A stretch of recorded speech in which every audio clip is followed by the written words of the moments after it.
नाशिकमधील मालेगावच्या श्रीरामनगर स्मशानभूमीत अघोरी कृत्य केल्याचा प्रकार उघडकीस आलाय। चितेवर फळ ठेवून त्यावर खिळे टोचत अघोरी प्रकार केला गेलाय।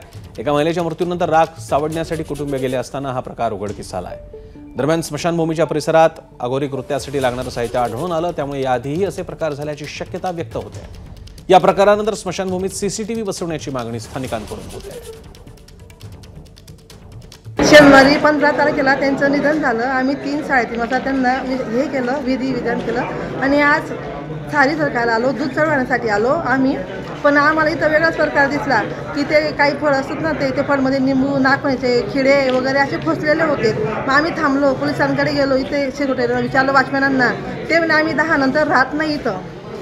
मग हा प्रकार मग आणि त्यांनी परत पावती 6,000ची फाडलेली आमच्याकडनं की 6,000 रुपये आम्ही त्यांना मोजून दिले की असे। मग त्यांनी काय लक्ष ठेवलं आमच्या आजीकडे। हा आज राख सावळायचा कार्यक्रम आणि आज मी सकाळी जेव्हा इथं आलो तर इथं बघितलं की ते इथं काहीतरी फळ ठेवून त्याला जवळजवळ ते 4 ते 5 खिळे ठोकलेले होते नागफणीचे।